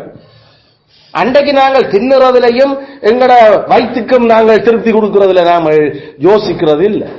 அதுல அதை திருப்திப்படுத்த அன்றைக்கு நாங்கள் முனைய இல்லை. அதுக்காக நாங்கள் அது அவசியமானது சந்திக்கப்படக்கூடாது சொல்ல இல்லை. சாப்பாடும் ஒரு குட்டி நித்திரையும் அல்லது அன்றைக்கு ரெஸ்ட் பண்ணி நாமல் எழுப்பி வரோம். நாங்கள் அது அதை ஏற்கனவே சொல்ல மாதிரி அன்றைக்கு நாம செய்யலாம். கடவுளே அது எங்களுக்கு வேதபூர்வமாக அவர் அனுமதிச்சிருக்கிறார். ஏண்டா காலை மாலையும் அன்றைக்கு முழு நாளும் அவரை சேவிக்கிறதுக்கு எங்களுக்கு இந்த மாம்சம் அதற்கு இடம் கொடுக்கிறதுக்கு நாங்கள் மாம்சத்தை அடக்கியாள்ற ஒரு முறை. அது தேவையான அளவான சாப்பாடு, ஒரு குட்டி தூக்கம், ஃப்ரெஷ் ஆகி நாங்கள் ரெடியாகி கடவுளுடைய சமத்துக்கு வர்றது. காலம் வெளியே எழும்பி நாம விடயங்களை செய்து களைச்சு விடாம, நாம காலம் எழும்பி சமசமயம் என்று சமைக்காம, நாங்கள் எங்களை கலைக்காம நாம கொண்டு எங்களோட மாம்சத்தை அடக்கிறோம்.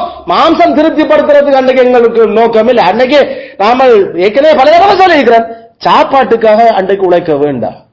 கெட்ட நாள் ஏண்டா கடைசியில கெட்ட நாள் பரிசுத்தமாக அனுசரிக்க முடியாம போகும். அதான் தேவன் தந்திருக்கிற ஆசீர்வாதங்களை பயன்படுத்தி முதல் நாள் அதுகளை செய்யலாம், அல்லது அன்றைக்குத்தான் செய்யறோம்னா அது கடவுளை சேவிக்கிறதுக்கு தடையா வராதபடிக்கு உங்க உடம்பு அன்றைக்கே சொல்லிட்டார் ஆவி உற்சாகமா இருக்கும். ஆனா எது பலகீனம்? மாம்சம்.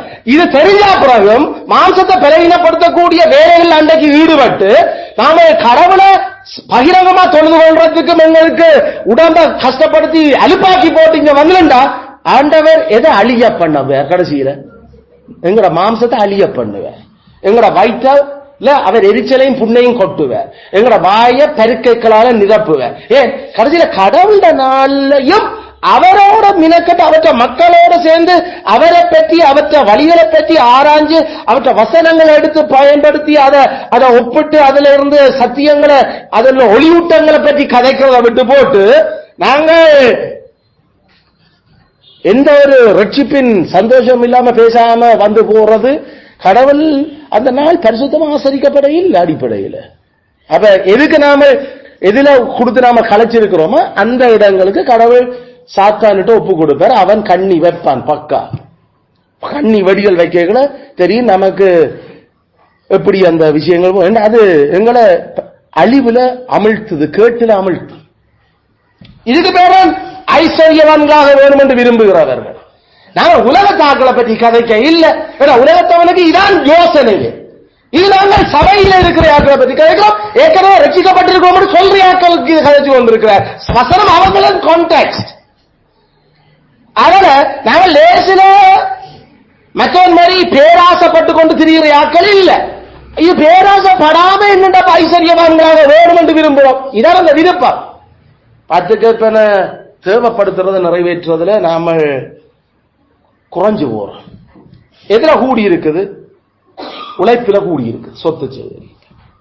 அதனால சனிக்கிழமைகள்லையும் நாங்கள் சரியான ஆயத்த நாள், அந்த ஆயத்த நாள்ல முதல் நாள் இரவு நாங்கள் 7 அளவு எங்களுடைய வேலைகளை குறைச்சு சரியாக அதை ஆயத்தப்படுத்தி ஒரு 8 மணி 7 மணியோ 8:30 9 கிடையில விஷயங்களை முடிச்சு பார்த்து அதுக்கப்புறம் ரெஸ்ட் பண்ணி நாமல் போகிறதுக்கு ரெடியாகும். மற்ற நாள்கள் மாதிரி இல்லை. மற்ற நாள் 11 மணிக்கு பாடு 12 மணிக்கு பாடு விரச்சனை இல்லை. ஆனா கெட்ட நாளுக்கும் மற்ற நாளுக்கும் வித்தியாசம் காட்டப்பட வேணும். ஆகலாது 10 10:30 வேண்டாம், எல்லாம் லைட் ஆஃப் பண்ணி படுத்துருவோம். அதுகளை சரியான கவனம். நம்ம கடவுளுடைய காரியம் சில இரக்கத்துக்குரிய வேலைகளில் ஈடுபட்டால் அது வேற விஷயம். அது கடவுளுக்கு தெரியும். நாங்கள் இரக்கத்துக்குரிய வேலையில் ஈடுபட்டால் கொஞ்சம் பிந்தி வரோம்.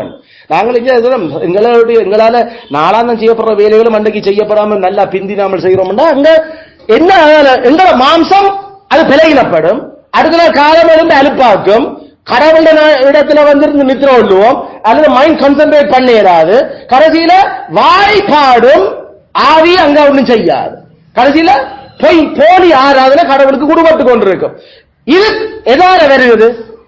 நாங்கள் இந்த பூமியில எங்களோட உழைப்புகளால் நாங்கள் நல்லா இருக்கணும், நாங்கள் இந்த பூமியில மெச்சாக்கள் மாதிரியாவது கொஞ்சம் வாழணும் என்று நினைச்ச நினைப்பாதான் அது வருது. அதுக்கு பேர் தான் இந்த வசன். எங்களுக்கு தெரியும், எங்களுடைய மாம்சத்தை திருப்திப்படுத்துறதுக்காக மட்டுமில்லை நாமல் இதை செய்கிறது. ஒளியூட்டம் பெற்ற அல்லது ஒளியூட்டப்பட்ட மனச்சாட்சியுடைய மக்கள் நாங்கள் பல சந்தர்ப்பங்களில் எங்களுக்கு கொடுக்கப்பட்டிருக்கிற மெய் சமயத்தினுடைய ஆசீர்வாதங்கள் எவ்வளவு நல்லா எங்களை சூழ்ந்திருந்தாலும் இந்த பாவம் அல்லது இந்த தீமை எங்களுக்குள்ள வாழ்ந்து கொண்டிருக்கிறத பைபிள் பல தடவை காட்டுது. இந்த மண்ணுலக மனல அது நாங்கள் இந்த பூமியில நல்லா இருக்கோம், இந்த பூமியில நாங்கள் நல்லா இருக்கிறதுன்றது நான் என்ன சொல்றேன்னா கடவுளுடைய கட்டளையை மீறினாலும் நல்லா இருக்கும். அதான் இந்த பாயிண்ட். அல்லது கடவுள் சொன்னதை மீறி செய்தாலும் நாம நல்லா இருந்தாலும் பரவாயில்ல. அந்த விதமான ஒரு மனநிலை. ஆண்டவர் இயேசு கிறிஸ்து ஒரு சந்தர்ப்பத்தில் இவரை நினைத்துக் கொள்ளுங்கள் என்று ஒரு வசனம் ஒன்று சொன்னார். இயேசு கிறிஸ்து சொன்னார். ஒரு பெண்ணை பற்றி தான் அவர் கதைக்கிறார். இவரை நினைத்துக் கொள்ளுங்கள். லோத்தின் மனைவியை நினைத்துக் கொள்ளுங்கள். இயேசு கிறிஸ்து ரூத்தை நினைத்துக் கொள்ளுங்கள், சாராளை நினைத்துக் கொள்ளுங்கள், எஸ்தரை நினைத்துக் கொள்ளுங்கள் என்று சொல்ல இல்லை. லோத்தின் மனைவியை நினைத்துக் கொள்ளுங்கள். லோத்தின் மனைவியை நினைத்துக் கொள்ளுங்கள் என்றது ஒரு சீரியஸான வார்னிங் நமக்கு. அது கதைக்கப்பட்ட சூழ்நிலை சரியான ஒரு அபாய எச்சரிப்பு. லோத்தின் மனைவியை ரிமெம்பர் லாட்ஸ் வைஃப். லோத்தின் மனுஷியை நினைச்சுக் கொள்ளுங்க. லோத்திர மனுஷி என்னப்பா செய்தா, என்ன அவையே அப்படி நாம நினைக்க வேணும்? ஏன் அவைய நினைக்கணும்? ஆண்ட சும்மா நினைக்கிறதுக்கு ஆண்ட லேசில் அந்த வார்த்தை சொல்ல நினைச்சு கொள்ளுங்க. லோத்தின் மனுஷியை நினைச்சு கொள்ளுங்க. லோத்தின் மனுஷி ஏன் லோத்தின் மனைவி? அவன் லோத் என்ன செய்த? லோத்தின் மனசிய நினைண்டா லோத்த மனசிக்காக என்ன செய்தவர்? லோத்தின் மனசி ஏன் அந்த அளவுக்கு கடவுளால நினைக்கிறதுக்கு எங்களுக்கு ஒரு எச்சரிப்பின் அடையாளமா எங்களுக்கு சொல்லப்படுற. அவன் புருஷன் என்ன செய்தவர்? அப்ப அவன் அங்க பிரச்சனையை தொடங்குது. லோத்தின் மனுஷியை நினைச்சு கொள்றது சரியான முக்கியம். ஆனா லோத்தின் மனுஷி அப்படி போறதுக்கு யாரு காரணம் என்றது சரியான முக்கியம். அதை விட புருஷன் லோத்துட மனசியும் சரிதான், லோத்துட 2 பொம்பளை பிள்ளைகளும் சரி. லோத்து நீதிமான் என்று எங்களுக்கு சொல்லப்படுது. ஏன்னா அவர் சேர்ச்சுக்களை இருந்த யாரு. ஆனா அவருக்குள்ள வாசம் பண்ணின முக்கியமான பாவம் என்ன? இந்த மண்ணுலக மெனநில.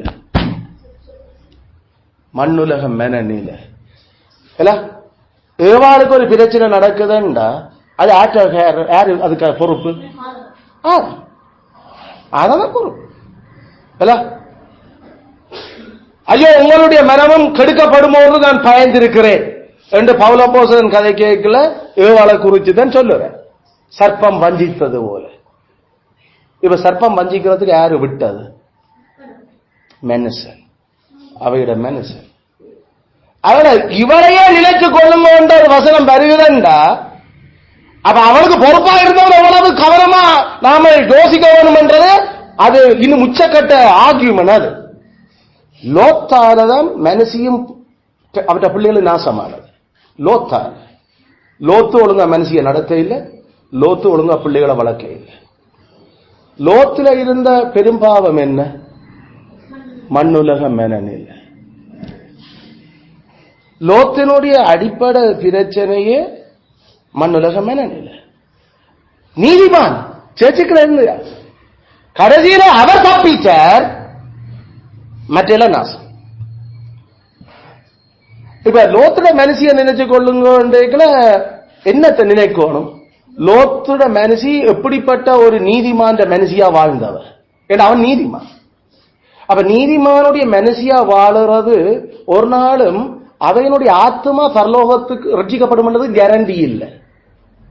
அவர் ஆத்மா ரட்சிக்கப்பட இல்லை. ஒரு நீதிமான மனசியா வாழ்றது நீ ரட்சிக்கப்பட்டு இருக்க கேரண்டி இல்லை, ரட்சிக்கப்பட வேண்டியதுக்கு மட்டும் அல்ல.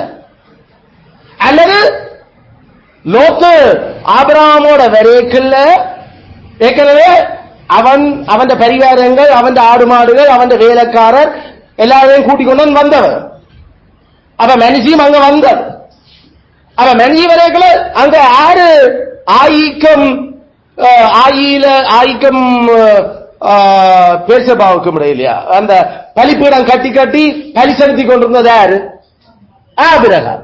அப்ப விசுவாசத்தின் தகப்பனாகிய ஆபிரகாமினுடைய கூடாரத்துக்களை அவனுடைய அந்த குடியிருப்புகளோட வாழ்ந்தவள் லோத்தினுடைய மனசி. அந்த சபங்கள், அந்த ஆராதனைகள் அவன் பங்கு வச்சுக் கொண்டிருந்தவள். அவன் போரிடமெல்லாம் அந்த பலிப்புடன் கட்டைகள் இவர்களும் சேர்ந்து ஆராதிச்சுக்கிறதுக்கான அந்த சலாக்கியத்தை பெற்றிருந்த யாக்கள்.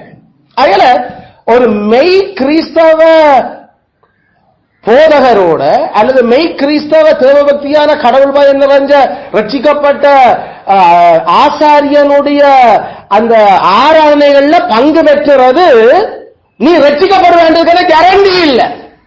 ஏன்னா லோத்தின் மனுஷியை நினைச்சு கொள்ளுங்க, முடிஞ்சு ரட்சிக்கப்பட இல்லை. விசுவாசத்தின் தாபனாகி ஆபிரகாமனுடைய பிரீச்சிங்குக்களை வளர்ந்த அவளே ரட்சிக்கப்பட இல்லை.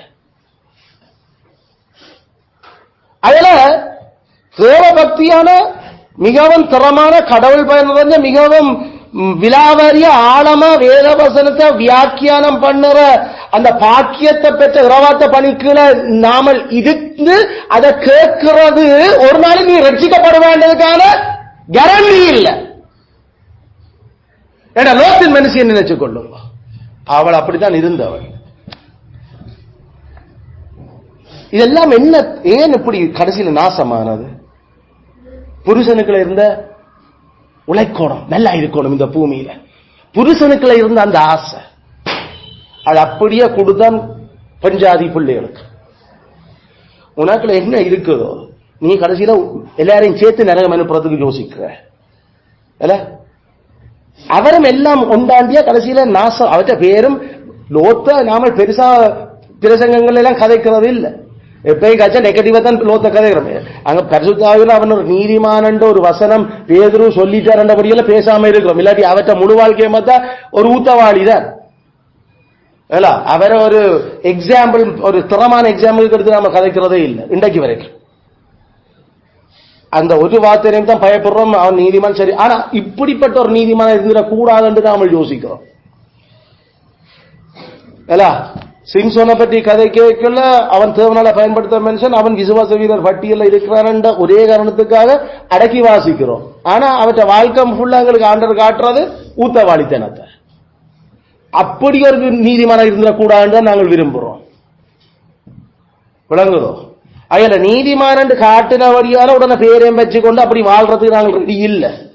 ஏண்டா மண்ணுலக மனநிலையில வாழ்ந்த யாக்கள், அது சிம்சோனும் சரி, அது லோத்தும் சரி, இவருக்கு குடும்பம் போச்சுது, இவருக்கு கண்ணும் உசிரும் போச்சுது கடைசியில். அதனால படு பயங்கரமான ரெண்டு பேற்ற அடிப்படை பிரச்சனையும் மண்ணுலக மனநிலை. பூமிக்கு அடுத்த வேலை சிந்தித்தல், பூமிக்கு அடுத்த வேலை சிந்தித்தல்.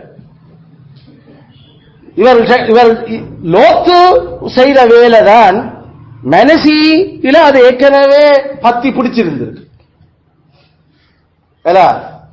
கடைசியா ஆண்டவற்ற கற்பனை என்ன, கடைசியிலே ஆண்டவற்ற கட்டளை என்ன என்ன சொல்லப்பட்டு கொண்டே விட்டு போட்டு தேவதூர கையை பிடிச்சு கொண்டு போய் வெளியில கொண்டே விடுகிற அளவுக்கு பாக்கியம் பெற்றியாக்கள் கடைசி நேரத்திலையும்.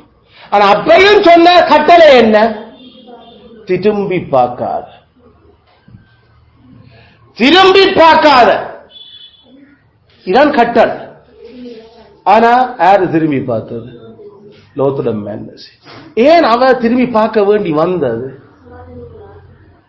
தங்களோட வாழ்க்கை, தங்களோட சொத்து, தாங்கள் உழைச்சு நிப்பாட்டி இருக்கிற, தாங்கள் இவ்வளவு தங்களோட அந்த இந்த பூமியில நல்லா இருக்கணும் என்று இவ்வளத்தை சம்பாதிச்சதுகள் எல்லாம் விட்டு போடுச்சுமா வருகையோட சொல்லி ஐயோ என்ன சரி திரும்பி பார்க்காத என்ன மட்டும்தான் ஆண்டவர் சொன்ன. அப்பையும் அவள் கேட்கல. திரும்பி பார்க்காம ஓடிப்போ. திரும்பி கடவுள கட்டளை மீறி சொத்து சம்பாதிக்கிற மெனநில, கடவுளுடைய கட்டளையை மீறி ஆஸ்திகளை வச்சிருக்கணும் என்ற மெனநில. அதான் லோத்தின் மனுஷிய நினைச்சு கொள்ளுங்க. ஆத்மாவை நஷ்டப்படுத்திட்டாங்க கடைசியா. நல்லா அயல அவளுக்கு இந்த சலாக்கியங்கள் பெருசு. நான் சொன்ன மாதிரி வேதவசன பிரசங்கங்கள், ஒரு வேதபூர்வமான ஆராதனைகள், சுத்தவர பரிசுத்த வாட்டிகள், பல பரிசுத்தமான மனுஷர்கள் அல்ல அந்த சூழ இருந்தாங்க. ஆனா லோத்துக்கு பிடிக்க இல்லை தொடர்ந்து அங்க இருக்கிறது. அவருக்கு என்ன தேவைப்படுது? பச்சை பசேல் என்று இருக்கிற வாழ்க்கை, அப்படியே நல்ல செழிப்பா வாழணுமா, அப்படிப்பட்ட ஒரு நிலம், அப்படிப்பட்ட இது. இந்த மனுஷனோட இருந்து கிடைச்சலாம் நாங்கள் என்ன செய்யறது, நாம திரிஞ்சு போவதான் முடிவென்று முன்னுக்கு வைக்கல் கூட. என் ஆண்டவனே, நான் உம்மா விட்டுட்டு ஒரு நாளும் போக மாட்டேன். ரூத்து மாதிரி நான் உம்மா விட்டு போக மாட்டேன் கடைசி வரைக்கும். வேணுமெண்டா இந்த சண்டை பிடிச்ச இவங்களை நான் அனுப்பி விடுறேன், இவங்களை எனக்கு வேண்டாம். என்ன மேய்ப்பருக்கு தான் பிரச்சனை. அதனால எனக்கு 6 மாதம் வேண்டாம், ஏதோ இருக்கிறதோட நான் இதென்றால் இந்த சண்டை இவங்களை இனி பிடிச்சா இவங்களை அனுப்புவேன், தவிர நான் போக மாட்டேன் உம்மா விட்டு. அந்த சபையையும் கடவுளுடைய இருந்த ஒரே ஒரு வாக்கு தத்துவத்தின் மனுஷன் அவனில்தான் கடவுளை தொடங்குறார் ரட்சிப்ப. அவரை விட அங்க ஒரு சிலர், உதாரணத்துக்கு சாலேமின் ராஜாவாகிய மெல்கிசேதேக்கு, அப்படி ஒரு சிலர் தான் இருக்கிறாங்க. அவங்களுக்கு காண நிலை இருந்த யாக்க. ஆனா இவங்கெல்லாம் மெசோபொத்தாமியாவிலிருந்து வெளிக்கிட்டு வந்த ஆக்கள். அப்ப வரைக்க என்னோட வந்து இரண்டு அப்ப தேவபக்தியான மாமனார் இருக்கிறார். மாமாண்டா ஆபிரகாம் தானே மாமா, ஏண்டா இவர் வந்து மருமகன் தானே சின்ன இல்ல. அப்ப நான் சொல்றது யாரு? லோத்துட மனசிக்கு. அப்ப இப்படி தேவபக்தியான மாமனாற்ற ஆலோசனைகள், அவன் பிள்ளைகளை வழிநடத்த கடவுளுடைய டீலிங் எல்லாம் தெரிஞ்சு என்னட்டு விட்டுட்டு போவிய? ஏன் விட்டுட்டு போக? யோசனை வந்தாது. மண்ணுலகம் இல்ல, மண்ணுலகம் உழைக்கோணும், நல்லா இருக்கணும் இந்த பூமியில. இல்ல உனக்கு கடவுளுடைய வாக்குறுதியின் மனுஷனும் தேவையில்லை, வாக்குறுதியின் மக்களும் வேண்டாம், வாக்குறுதியின் மக்களோடு சேர்ந்த தூய்மையான ஆராதனை முறையும் வேண்டாம். அங்க கலப்படமான குழப்பமான வேதத்தை வரலாற்று பூர்வமா சொல்ல தெரியாத ஆட்களோடு தான் அவர் சேர்ந்து வாழ, அதை தனிச்சு தான் வாழலாம் யோசிச்ச. கடைசியில எல்லாம் கட்டி சேர்த்து வச்சிருக்குது, சேர்க்க தொடங்கினார். ஆனா என்ன கீழே விரிவட்டு கொண்டிருந்தது? கண்ணி கண்ணி கண்ணி மதியீனமா நடந்த மனுஷன், தன்னையே கேட்டுல இந்த குடும்பத்தையும் கேட்டுல அமிழ்த்தின மனுஷன், அவர் ஐஸ்வர்யவானாக வேண்டும் என்று விரும்பின மனுஷன், கடைசியில தன்னை மட்டுமே மனுஷனையும் கேட்டுல அமிழ்த்தி போட்டான் தன்னோட இருந்த ஆட்களை.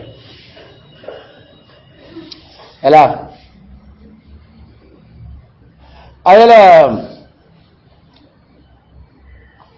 லோத்தின் மனசு நினைச்சு கொள்ளுங்க. உழைக்கிறது லோத்து உழைக்கணும் என்று யோசிச்சார், தன்னை ஆடு மாடுகளை பெருக்கணும் என்று யோசிச்சார். ஆனா அவற்றை யோசனை 10 கற்பனை தேவைப்படுத்துறதோட ஒத்து வராம அவர் நடந்த 10 கற்பனை தேவைப்படுத்துறது முதல் 4 கற்பனை கடவுளும் கடவுளுடைய மக்களோடையும் ஆராதிக்கிறது. இது ஆரோக்கியம் இல்லை, அவருக்கு ஆக்களும் இல்லை. சபை என்பது ஆபிரகாமுடன் சுற்றி கொண்டு திரிஞ்சது. சபை என்றாலும் ஆபிரகாம் தான். கிமு 20 நூற்றாண்டுல வேற ஒரு மனுஷர் இல்ல சபை என்றார். ஆபிரகாம் ஈசாக்கு தான் சபை. ஆனா இவர் உலகத்துல ஐஸ்வர்யவானவனோடு சபை கடவுள் காரியங்கள் 4 ஆண்டு அவன் தன் பிள்ளைகளுக்கு படிப்பிக்கிறது, எந்த பிள்ளைகள் உங்களோட பிள்ளைகளோட வளரட்டும், அந்த தன் பொம்பளை பிள்ளைகள் வளரட்டும் யோசிக்கவே இல்லை. கடைசியில் அதுகள் விபச்சாரம் பேசித்தன. ஆவியோட கண்ணி மனுஷி அது படுபயங்கரமான கடவுள் கடைசியா சொன்ன கட்டளைக்கும் பயப்படாத ஒரு திமிர் எப்படி உருவாக்கி விட்டார். கடைசியில் அவர் கட்டி எழுப்பின பச்சை பசையில எல்லாம் சுட்டு பொசுங்கி நாசமா போச்சது. சோதம் குமரா அழிஞ்சு போச்சு. பிறகு அவருடைய குடும்பம் இதுக்கு முன்னுக்கும் ஆண்டவர் காட்டினவர். இது பிறகு போக இவர் பிரிஞ்சு போன கையோட பிரச்சனை தொடங்கிட்டது. ஆமா, கெதலாகோமர் 7ஆம் ராஜா வந்துட்டான் சேர்த்துக்கொண்டு. அவன் ஒரு மெசபொத்தாமியன்.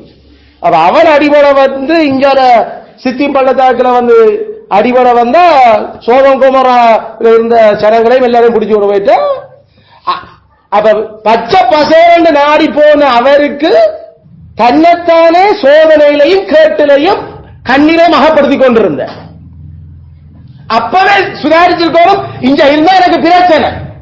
அப்ப யாரு மீட்டு விட்டது? ஆபிரகாம். அப்பயும் ஆபிரகாம் தான் மீட்டார். ரட்சிப்பு ஒரு நாளும் சபைக்கு வெளியில இல்ல, சபைக்குள்ளதான் ரட்சிப்பு இருக்குது. நீ ரட்சிக்கப்படணுமா சபையோட சபை ஆக்களோட சபை மக்களோட வாழப்படவும். சபைக்கு வெளியில ஒரு நாளும் ரட்சிப்பு இல்லை. அப்படி ஒரு ஆள் எடுத்துக்காட்டு சபைக்கு வெளியில ரட்சிக்கப்பட்ட சபையோட இல்லாட்டி நீ ரட்சிக்கப்பட மாட்ட, நாசமா போய என்ற சோதனை உன் இச்சை அப்படித்தான் அது இழுத்துப்பட்டு கொண்டு போகும். அதுக்கு அடிப்படை அந்த இச்சைக்கார பேசிக் அந்த இச்சைன்றதனுடைய ஒத்தது சொல்ல என்ன? மண்ணுலக மெனனில் மண்ணுலகம். அதுவும் நாம இந்த பூமியில நாங்கள ஐயோ எங்களுக்கு இது இருந்ததுதான் நல்லா இருக்கும் சமாளிச்சிருக்கலாம் என்றது பாவம் இல்லை. ஏன்னா பணமும் எல்லாவற்றுக்கும் உதவும். நாங்கள் அதை ஒரு நாள் அப்படி இப்படி கொஞ்சம் அந்த டைம்ல இப்படி எங்களுக்கு இருந்தா ஆண்டவர் வழியை விட்டுருந்தா நாங்கள் கொஞ்சம் செய்திருக்கலாம்னு யோசிக்கிறேன். ஐ விஷ் அது பாவம் இல்லை. ஆனா அது இனிமேல் அப்படி கதைக்க கூடாது, இருக்க வேணும் இது என்று நாண்டு முடிச்சுக்கொண்டு கடவுளுடைய கட்டளைகளை மீறி மேவி செய்ய வலிக்கிற ஒத்து வராம செய்யல வீணா சோதனைகளும் கண்ணியும் தான்.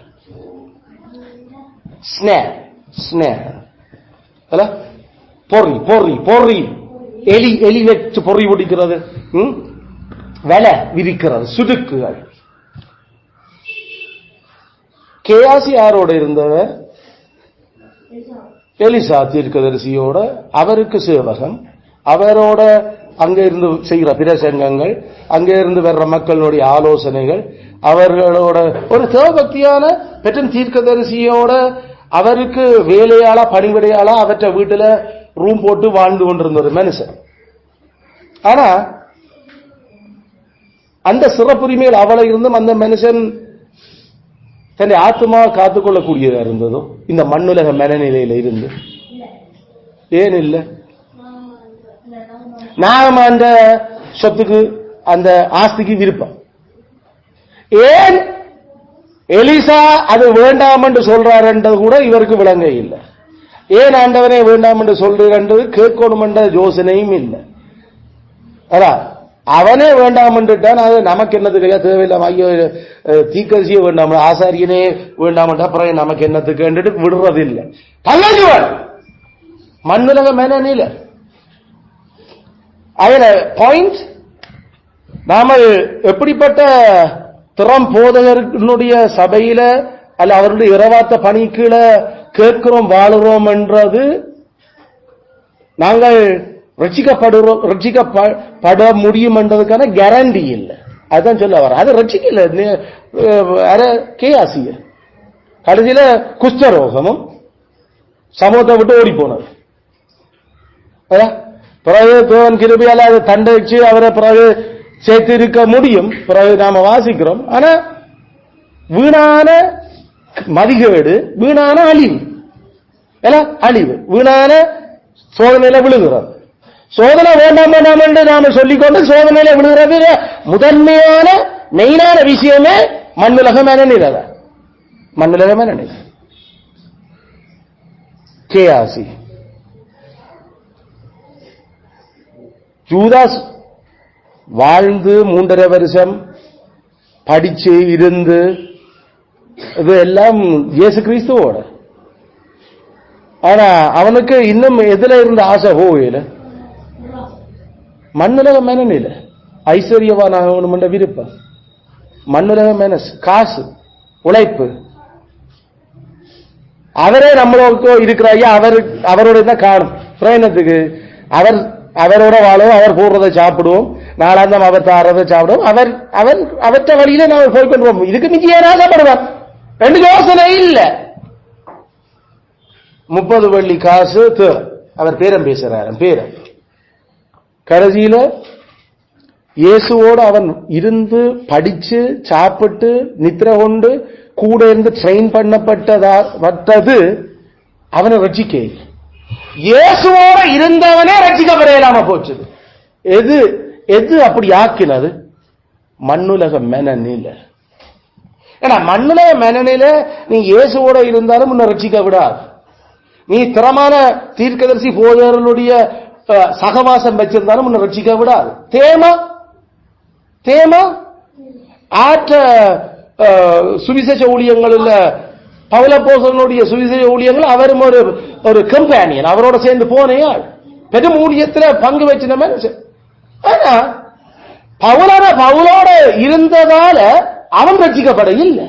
ஊழியத்தில் பங்கு வச்சினான், ஊழியத்தில் போனான், ஆனா அவன் ரட்சிக்கப்படலை. எது ரட்சிக்கப்படாம ஆக்கினது? மண்ணுலக மேனில. தேமா இந்த உலகத்தில் ஆசை வச்சு என்ன விட்டு போயிட்டான். நெச்சு பார்க்கல. அது இப்படியெல்லாம் இயேசுவோட இருந்தவன் விட்டுட்டு போறான், பவுலோட இருந்தவன் விட்டுட்டு போறான், ஆபிரகாமோட இருந்தவன் விட்டுட்டு போறான். என்ன அவர்களை ஆக்கினது அப்படி? காசு, உழைக்கோணும், நல்லா வாழும். அதுல அது கடவுளுடைய மக்களுடைய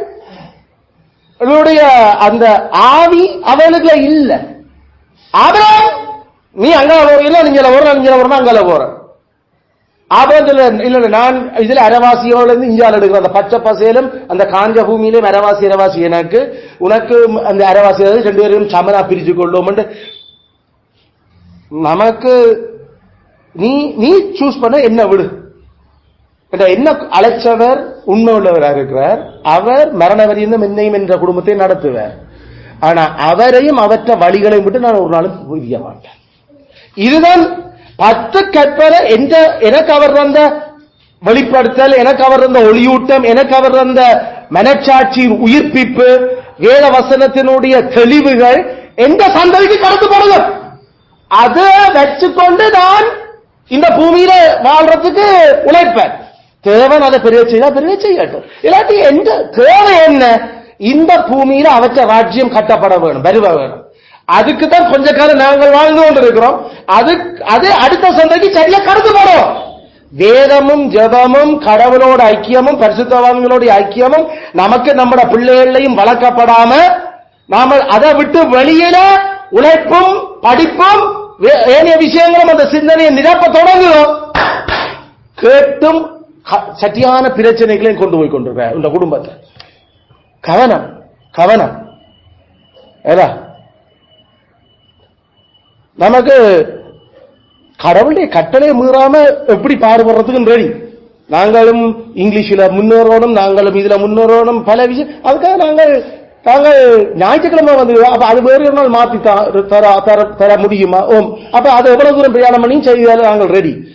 அல்ல ஞாயிற்றுக்கிழமை உங்களுக்கு what we call award ceremony, அது உங்களுக்கு கப் இருக்குது என்றெல்லாம் சொன்ன கிடைச்சிருக்கு. ஆனா நாங்கள் என்ன செய்யறோம், எங்களுக்கு இந்த கப்பை விட கடவுளுடைய நாள் தான் முக்கியம். அதுல கப்பை எங்களுக்கு பிறகு அனுப்பி வைங்க, நாங்கள் அன்றைக்கு வர இல்லை என்று சொல்லிட்டு நாங்கள் போறோம்.